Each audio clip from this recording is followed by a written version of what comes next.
Oh my God. Like, you are 30 plus and you're acting like a goddamn child. You pay taxes. Why would you feel the need to review a book you didn't read? Where did we get to this point? Hello everyone and welcome back to my channel. We are going to be doing part 2 of all of the bookish drama that took the internet by storm in 2024. I have my laptop here. We're going to do my skincare. Let us get into it. Not tagging authors in reviews is the one that is constantly being talked about. Like, authors do not want to be tagged in reviews that are anything less than 3 stars or anything less than 4 stars. And even then, I think there are rules on, like, if it's critical, then don't tag them in reviews. So even if it's a 4-star and it's critical, don't tag them in reviews. And to that I say, like, I don't even tag authors in good reviews. Like, reviews that are absolutely perfect, I don't even tag them in it because it's a reader space, and that's something that has really been a huge conversation point, not just last year but even this year. I've seen people talk about it again. Goodreads is a reader space, reviews are for readers, that kind of stuff. And so I think if you want to maintain that community, then you need to also act like it as readers and not tag them in any sort of reviews. Also, unless you're getting paid by an author to like review their books as a beta reader, an alpha reader, and their editor, whatever it is, then I don't think you should be like tagging them to let them know this is what I really hated about your book. Am I gonna lie and say that sometimes I'll read a book that's so bad that I'm like, I feel like, did anyone tell the author? Like, do they not have someone in their court that can tell them, hey, this is bad or this doesn't make any sense? Yes. But then I realize it ain't my problem. I'm not getting paid for it, so like, hands off.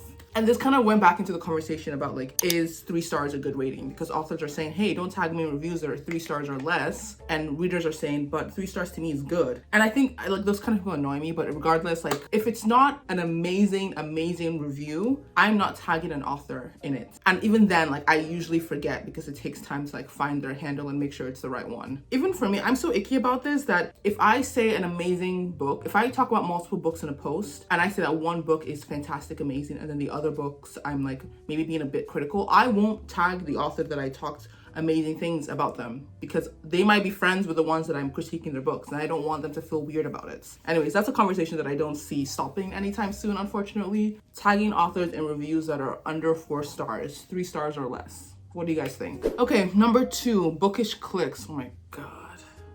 You know, in my last video when I said that sometimes the online bookish world gives off the vibe that like they never had their popular era in like middle school or high school, and so they want to have it online. The people that complain about bookish clicks give off that vibe because they want to be victimized so badly. They're like, oh my gosh, these clicks, like you can just tell that sometimes it feels like we're not welcome. Go back to your real life. Like, why are you so pathetic that you're complaining about a click that like only someone who is so chronically online would even notice? Like, who is noticing clicks? That is such a weird thing for me, who has a full life outside of social media, to be like, yes, I notice these clicks on Instagram. Like, I don't even know what that means. Like, yes, I have online bookish friends. They also have friends. Do I even notice who they're for? Like, you know what I mean? Like, how do you notice these things? Like, it actually drives me insane. And that goes to my third point. Follow, unfollow, this kind of like people who only follow 200 people. So yeah, I see this kind of post all the time about like, it feels like I'm not welcome into this clique. Like, okay, I feel like as a society, we think that we are owed everything. We think we are owed the door to be open for us, whatever we want to be a part of, that yes, people have to welcome us in. No one has to open the door for you. No one has to welcome you into anything. Like, no one is actually obligated to do that. So for you to like constantly be complaining that like no one's pulling the seat out for you at the table, like actually you might not be welcome at the table. People might not. And the thing is that the people that you're complaining about don't even know, because they're just in their own world, giggling with their bookish friends, doing their real life, whatever it is, and you're out here complaining. Like, get a life. I don't even understand. I don't understand. Number 3 is actually related to number 2 because a lot of these bookish cliques that people complain about are really big book talkers or BookStagrammers. And number 3 says bookish aesthetics means that you're not genuine, or when you only follow like a couple of hundred but you have thousands of followers. Oh my God. The whole like make you have an aesthetic, you're not genuine is also something that came up again in 2025. Like, it's literally January 14th as I'm filming this and I'm like, what does that even mean? Like, let me tell you something. I don't have an aesthetic. I wish I was one of those Pinterest girls that could make an aesthetic and make it cute and beautiful, but like I literally just can't. Like, it's just not me. Like, if you go on my Bookstagram, it's just my face always yapping. But I love to go on Bookstagram and see people's aesthetic. Like, I love going on my explore page and seeing how someone has like made their Instagram page just look so gorgeous, and it has like a color theme and everything fantastic. fantastic. To say that because someone spent time doing that, something that they enjoy and they enjoy books as well, isn't genuine, like you're showing your ass, like you're showing yourself. Like how does your mind even go to that? Immediately someone has an aesthetic, they're not genuine. Like I think maybe this is the whole like influencer culture has kind of like rotted our brains, that you think that they just do it for money and so they're not genuine, and obviously they have an aesthetic. You immediately equate that to other kind of niches and things that maybe someone has an aesthetic, they're also not genuine. Some people just enjoy this. Like I don't know what to tell you, but some people really just enjoy like having an aesthetic, and there's nothing wrong with that. This is kind of similar to people being angry at people that don't follow as many people as that follow them. Like I have maybe 15k on Instagram and I only follow, I don't even remember, maybe 300 people, and I guess I'm in that bucket of like it comes across as not being genuine because you don't follow as many people that follow you. How do you have this much time on your hands? I genuinely want to know, like how is your real life so chill that you have time to think about this? Because I want that real life that gives me the time to think about such dumb things. I'm sorry, that's just the truth of it. And the thing is that people will then complain about bookish influencers and be like immediately something is sponsored or something, or that they don't believe the person that it's actually a good book and they're not going to add the book to their TBR or buy it or anything like that. And it's like, yeah, it's because you follow 1,000 people that you haven't been able to like forge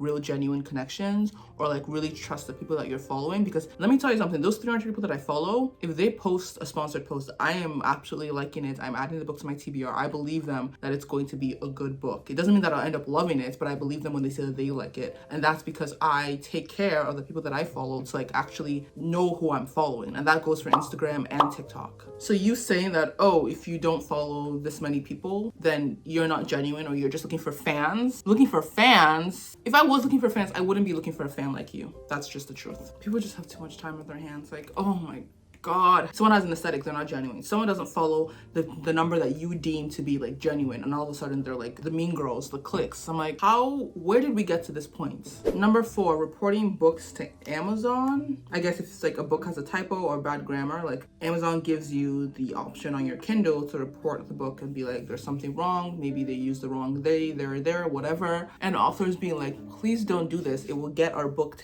taken off of Amazon. And I've heard from other authors that no, it doesn't get your book taken off of Amazon. Amazon will just alert you to the problem and then you fix it and then you re-upload it and it's fine. I don't know, I've never reported a book on Amazon. A lot of times when I see like grammatical errors or something like that on a book, maybe it's a doc and the number of stars I was gonna give the book, but I've never reported it. Unless it's a book where I'm an ARC of, and even then I ask them beforehand like, hey, do you guys want me to point out grammatical errors in the books that I found? Or, I mean, since it's an ARC, I assume you're still going through editing. And oftentimes they've always said yes, like please do, and so I have. But yeah, I don't know, once a book is published, I don't think that's my job to do it. Also because I'm lazy.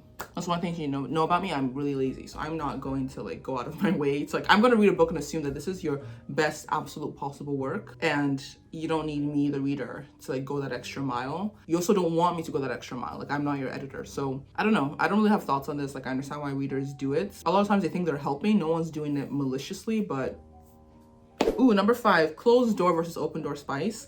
Calling this clean spice when it's closed door. Some people refer to it as clean, and people don't like it because it means that, or they think it gives the vibe that spice smut is like dirty and like playing into that whole narrative that like sex is this really bad thing that you shouldn't speak about. I don't know. I think people get way too offended about this particular topic. Like if someone wants to call it closed door spice or a clean romance book to like indicate that there's no spice, then like I don't know. That doesn't really bother me personally. Like I don't really have much to say about this. I understand why people would call it clean. I understand why people would be upset about it being called clean. I think it doesn't really matter, to be honest. Like I don't know. I feel like a lot of these, I'm like, why are you so angry? Like smile, you know, like can we all just relax, please? But what do you guys think? Does calling it open versus closed door matter to you? Does calling it clean automatically make you feel like the person's insulting people that like spicy books? I don't know. I don't think so. I don't think it's ever that deep, but of course people will make it that deep.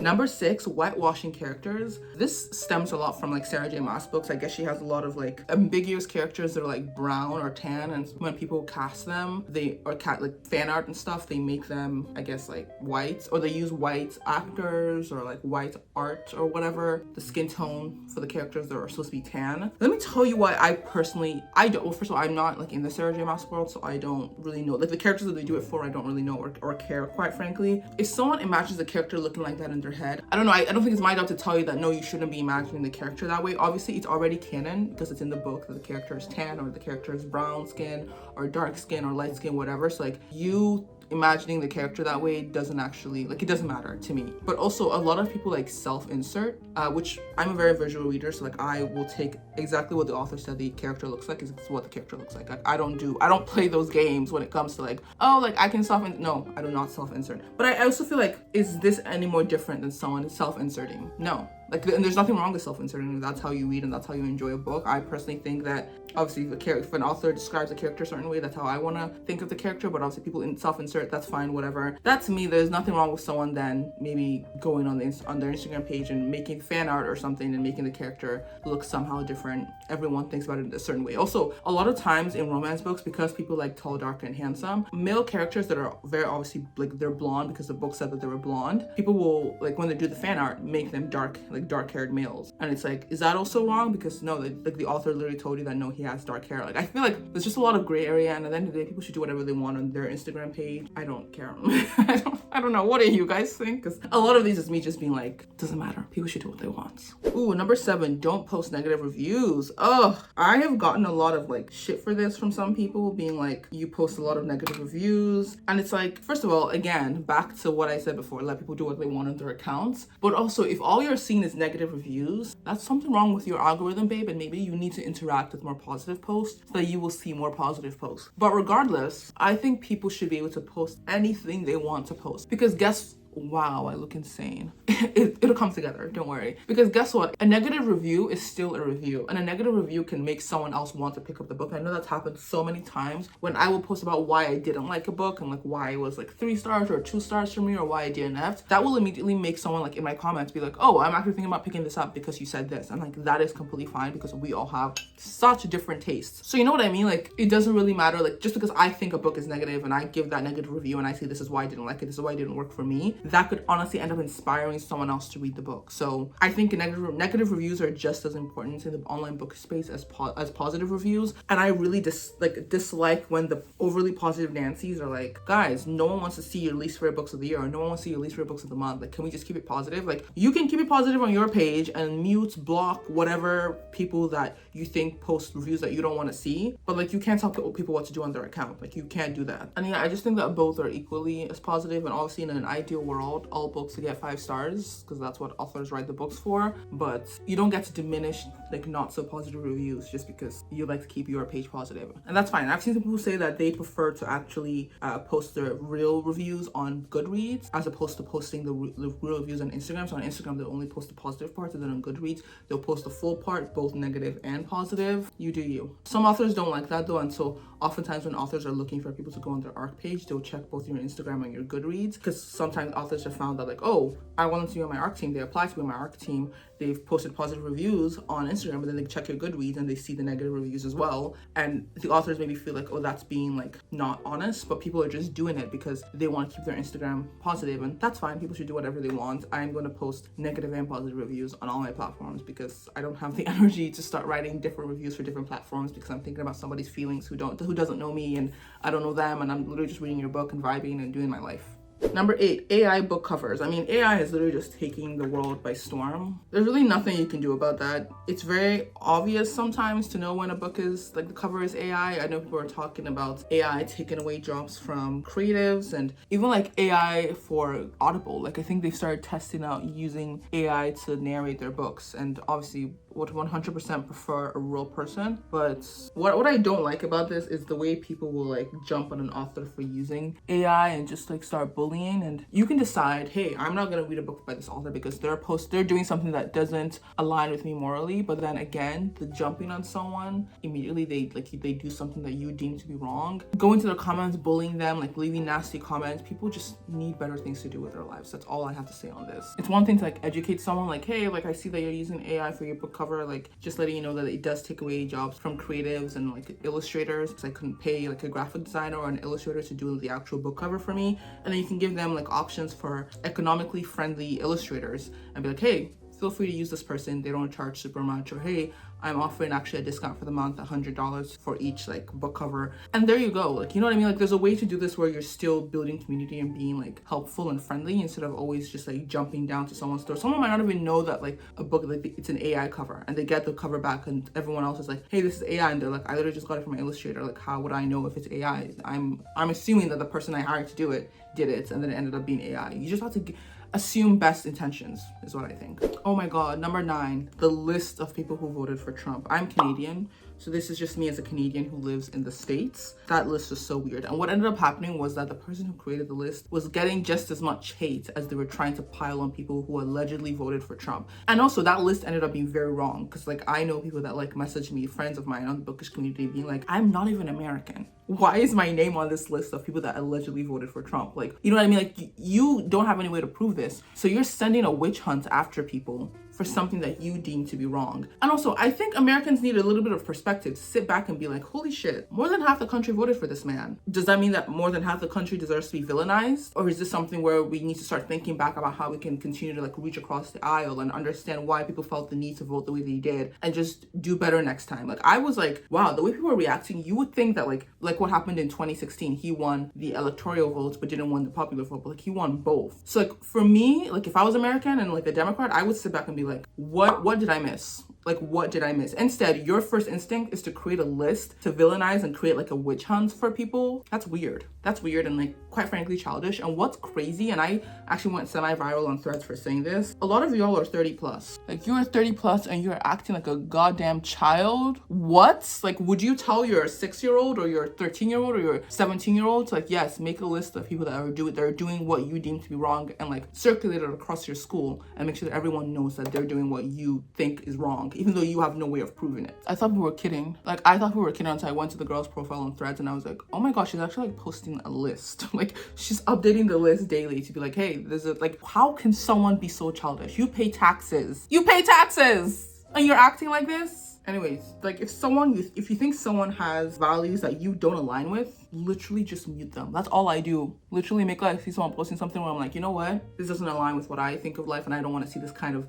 post on my social media that I'm just going for shits and giggles. I'm just gonna mute you, block you. Like, just do that. Instead, you're making a list and like purposely going on people's profile just to, like, hate on them. Which, by the way, the person who made the list and the people who went on people's profile to start accusing them in their comment section or in their DMs, you're both the same kind of childish, the same kind of evil. Like, relax. I'm gonna give the benefit of the doubt though that was just a very high stress time, like after the election and that day of, when people who maybe voted for the other side realized that they weren't gonna win. So I'm gonna give the benefit of the doubt that like people were just really high strung and like people aren't actually like that in real life, because otherwise my head will actually explode. Number 10 is about authors talking about author backstabbing, so like author on author crime. But I saw a lot of authors being like, when one of their author friends would get big, they would stop responding to like their DMs, and like that makes them so sad. That is sad. And I think that happens like honestly in every industry. This is not specific to just authors. It always kind of feels like when someone gets too big, like maybe they'll start to feel like they're too good for you, whatever. Like, you just find out that okay, maybe they weren't really my friend in the first place, and you move on and you find better people. That's all there is to it. Or I actually saw a lot of times when like authors would give tips and tricks to like up and coming authors, and then they will blow up because social media and their books would get so big, and then all of a sudden you're not talking to the person who helped you at the beginning to like get up and going as an author, and then that author that helped is not getting as big, and they try to like lean on the person and be like, hey, like would love some tips, and like they're being ghosted, and that is a really shitty thing to do. But people will people, and you just gotta like keep it moving. And like when people show you their true colors, you know what I mean? Like, I would personally try not to take it too personally and just be like, now I know who you are, and that's all that I need to know. Ooh, number 11, people aren't actually reading the books that they review, and a lot of the times the reviews sound like AI. Ooh, I saw this, and I'm not even joking. That actually made me be like, I could actually see that happening. I could absolutely see that happening. Because sometimes people will review books and they'll say certain things. I don't know. Okay, I'm not gonna say this because I don't want it to be like I'm piling on any kind of person. But sometimes someone will read a book that's maybe not in their typical genre, someone that I follow or someone that I see a lot on my For You page, and they'll review a book in like another genre, a book that I've read, and I'm like, that's actually not what that book is about. It's like, that's a weird thing. Like, if you read that book, what you're reviewing the book based off of is a very weird thing to focus on because it's so minuscule. like in the grand scheme of things. But I would never, like, I'm the kind of person, like, I don't think too deeply about anything, so I would just be like, whatever, maybe that's what pulled them into the book and what they really enjoyed, whatever. So when I saw someone say this and be like, people are not actually like reading the books that they're reviewing, I was like, oh, is that so? Damn. I mean, at the end of the day, people should just like mind their business. But also, why would you feel the need to review a book you didn't read? You know what I mean? Like, I don't know. I think that's so weird. I don't know why anyone would feel the need to review a book they didn't read. I don't know what good that does anyone. Like, I think that's so strange. But also, it's kind of similar to my last point. You can never prove that. I can never prove just because someone decided to focus on a part of a book where I'm like, that is like 0.00% of the book. Like, I don't even know why you would review the book based off of that. Or that is not at all what happened to the book. And I feel like maybe you didn't actually read the book. I can never prove that. For all I know, maybe I read the book wrong. And that's what I mean by like always assuming positive intent for me, because it means that I don't ever, even in my head, get to like accuse someone of something because I'm always remembering I cannot prove this. I'm not in their head. This kind of became one of those things where people would make those vague posts about like, it's so obvious you didn't read that book. Everyone in the comments on Threads would be like, oh my God, send me the link. And it's like, why do people just love being witch hunters? You know what? Like, what? I don't know. And thankfully, like, people would never give their names, or they'd be like, I'll DM you. I'm like, now who's the mean girl? Now who's the clique? You know what I mean? I'm just trying to overline my lips. That made a really big difference. Number 12, an author named her book Smuts. She posted it on BookTwt and got dragged. Now listen, BookTwt can sometimes, like, I was there for like half a day before I deleted my account. BookTwt can sometimes feel like people are on their high horses, but to name your book Smut is quite the choice. I'm not gonna... When I saw that, I was like, oh, this has to be a joke. I was like, oh no, the author actually named her book Smut. I was like, wow.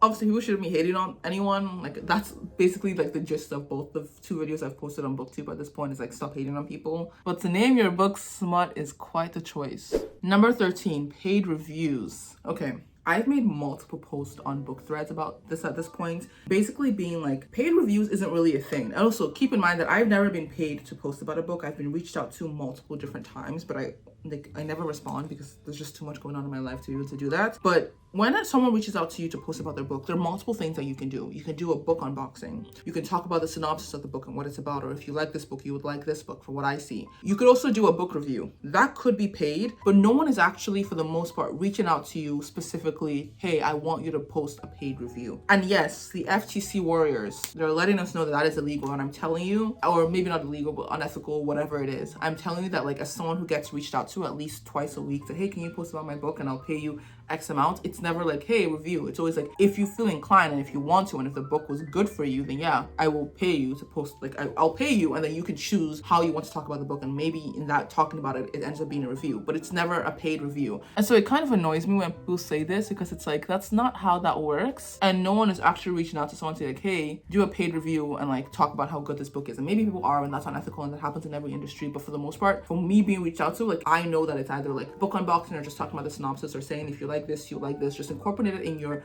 video in some way. It does not have to be a review. And honestly, this whole conversation annoys me, because if you follow people that you trust, and this goes back to the point that I made at the beginning of the video, if you follow people that you trust, you would never think that, oh my God, I don't trust you because you just posted a paid review. You would think, oh, they got paid and they just happen to really like the book because I trust this person enough, as much as I can from someone who I don't actually know, to only get paid to post reviews for books that they trust. So what is the moral of the story? Follow people that you trust. Try to actually build a community instead of just being like, hey, I'm looking for followers, because then all you have are followers and people that you're following, but you'll never have people that you actually trust when it comes to book reviews. Number 14, we're getting towards the end. I mean, I just wrote author and reader boundaries, and I think I already talked about that in my first video, where it's like, I hate the fact that you can just immediately see what authors and readers are saying. Like, I miss when the only way you could get in contact with an author was to send them fan mail. Like, let's bring back fan mail. Let's stop being able to immediately see what each other is posting, because I think it's so negative. The number of people that I see on BookThreads be like, wow, my list of authors that I'll never read because they posted XYZ on social media is expanding. And I'm like, this is why I don't research any author that I read. I don't know who these authors are. I don't know what they look like. Like, I don't care. Like, I know your name and your book, and that's all that matters to me. And even then, to remember an author's name, I would have to have read multiple books by you. I just think that we need to bring back boundaries desperately. Like, I wish author threads and like reader threads could just stay separate, because it happens too often where like an author will post something where it's their personal views or like how they think the online bookish space should work, and because they think think readers should do this, and or in their ideal world readers would act like this, you immediately think you're a terrible person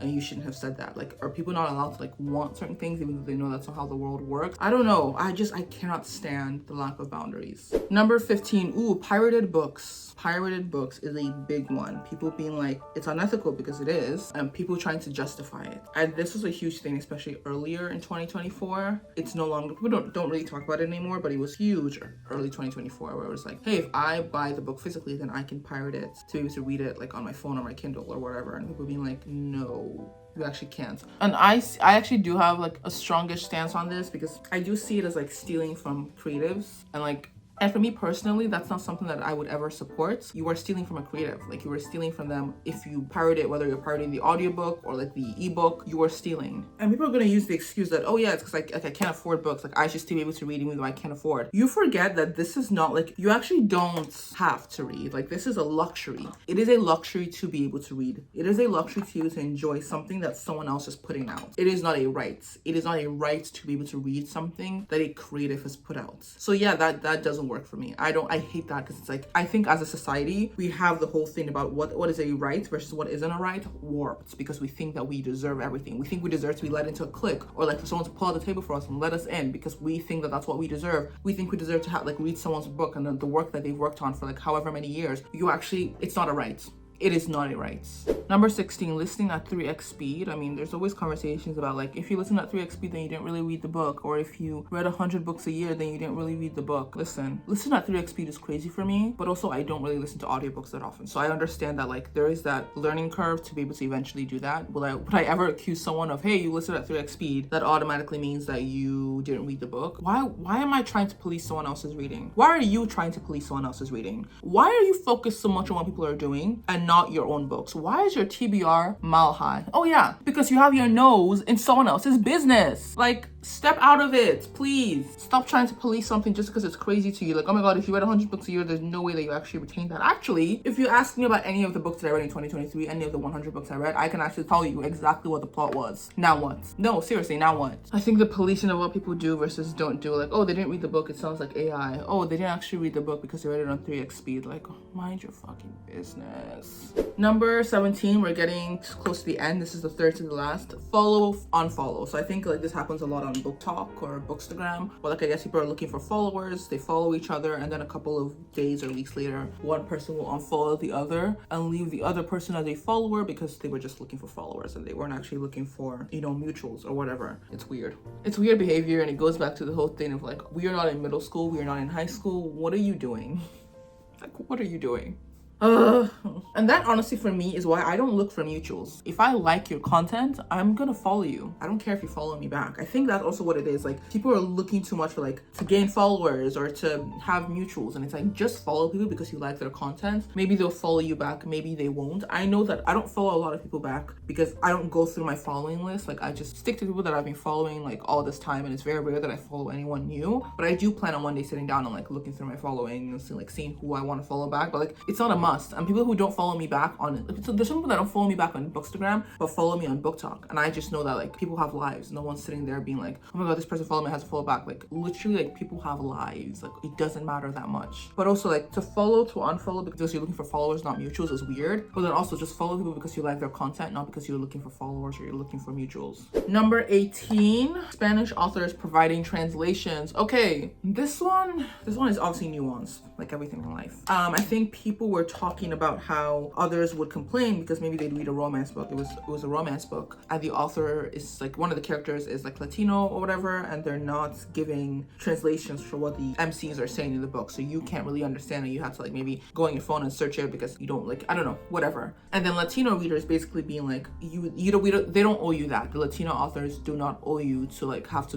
go out of their way to explain to you what they're saying. To that I say, okay, like I said, it's nuanced, and I understand not wanting to have to be taken out of the book and have to like go research on your own what a certain phrase means. I also understand that absolutely they don't owe you that. Like, but then I also think that when you write a full book, the author can sit there and 100% read the book. And oftentimes when I read books that have different languages that I don't know, and regardless of whether, sometimes the author will provide a translation, like in italics after the MC or the character says it, they will provide a direct translation. And sometimes another character asks, what did you say? And then that allows us readers to know what the person said. Or other times they won't say anything, but you can say, like in context of the actual book or the actual paragraph, you can be like, oh, that's what they said, or oh, they're angry and that's why they said this. You might not even be able to like tell it one-to-one meaning from what they said to like translate it to English, but you can often tell like in context of what's being said, like the vibe of what they said, even though you don't know it directly because you don't know the language. And that's what I mean by writing a full book. I don't think it really matters. Like if you like a book enough, then yes, take the 5 seconds and search it on your phone to figure out what it means. But I don't know, like I said, I think this one's nuanced. And I think I understand both sides. The books that I've read that have characters, like especially like my favorite mafia romance books, where are they?